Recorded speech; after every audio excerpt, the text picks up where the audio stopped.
Welcome to Tokyosaurus. So what's up in Japan? Japan is rejoicing at the moment because after almost 2 years of waiting from Yokai Watch 3, Level 5 was sort of on hiatus on the mainline Yokai Watch series since then, but Yokai Watch 4 has finally been officially revealed in the latest issue of Famitsu, and Yokai Watch 4 will be on the Nintendo Switch. Level 5 promised that 2018 will be the year to focus on the Nintendo Switch, as they suspiciously haven't released anything in 2017 for the Switch, but it turns out they were just working really hard on a next generation Yokai Watch title that will definitely be a huge change to the past 3DS Yokai Watch games, as now they have a much more powerful console on hand. Level 5 has also said recently that all future Level 5 main titles will be coming to the Switch, so expect to see all of future Yokai Watch, Ni no Kuni, and Professor Layton main titles to be on the Nintendo Switch.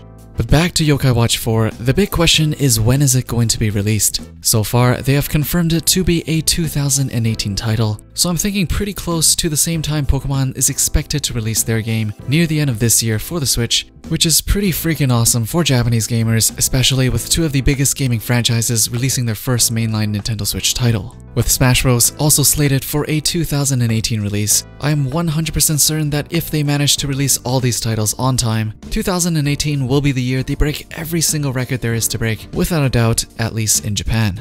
So with Yokai Watch 4 confirmed for 2018, now you know why they've been taking what seemed to be a hiatus for the series, whereas in reality they were probably just working really hard the whole time to make us a next-gen Yokai Watch game for an entirely new console. But the bigger question is, what is Yokai Watch 4 going to be about? Is Nate and the crew coming back? They didn't tell us too much, but it was confirmed that the game will be instead featuring the characters from the fourth Yokai Watch movie, Yokai Watch Shadowside: The Return of the Oni King. Now for those of you who didn't watch Shadowside, don't be too disappointed that Nate and them aren't coming back, because these guys are very much connected to Nate. The story for Shadowside starts 30 years after the ending of the Yokai Watch anime, and the premise goes like this. There once was a boy who can control yokai using a mysterious watch, and did his duties maintaining the relationship between yokai and humans. But his role did not last long, as he could not see yokai as he grew up, and the watch the boy once owned was buried within space and time. 30 years later, the world was at peace until a strange comet draws near the Earth. An epidemic yokai virus known as Onimaro started affecting people with evil intentions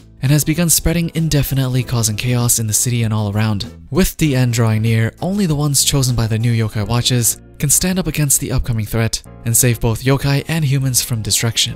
So, as you can tell, Shadowside is a sequel to the original series, and with Yokai Watch 4 being the first next-gen title, it just makes sense to use the sequel story. The main character is Natsume Amano, who is the daughter of Nathan Adams, so we actually have a female protagonist this time. She was saved from drowning by a mysterious yokai when she was a young kid. As the yokai epidemic started spreading, she was given a yokai watch by Whisper, and together with her brother Keisuke Amano, along with two other friends, they set out to save the world. And spoilers alert, for those of you wondering about who Natsume's mom is, or Nate's wife, surprise surprise, it's Katie Forrester. So continuing on, basically a yokai virus is turning people into yokai zombies, and there are new yokai watches, and of course the new Shadowside and Lightside forms for the new yokais. A pretty cool way to bring change to the current roster of yokai, as they're probably running out of real folktale yokais to use at this point.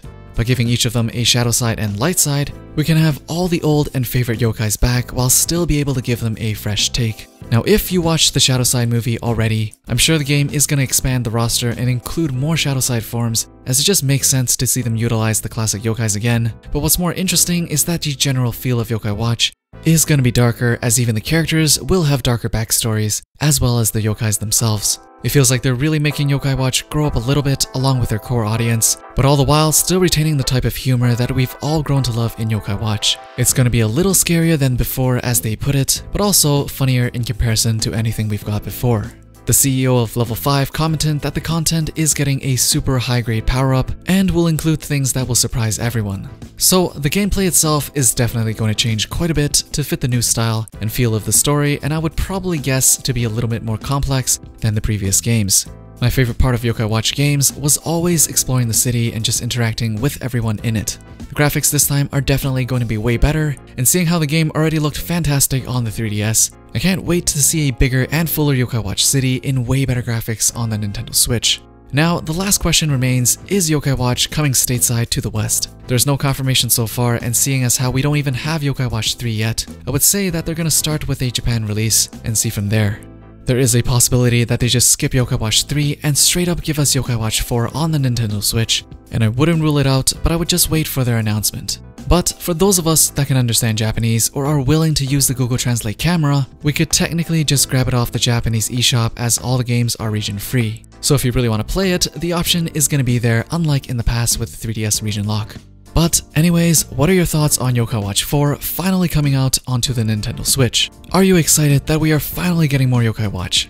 As usual, I left a poll up there, and also let me know down in the comments below. Don't forget to drop a thumbs up before you leave, subscribe and hit that bell for notifications if you want to be updated with the latest that's going on in Japan, and I'll see you guys in the next one.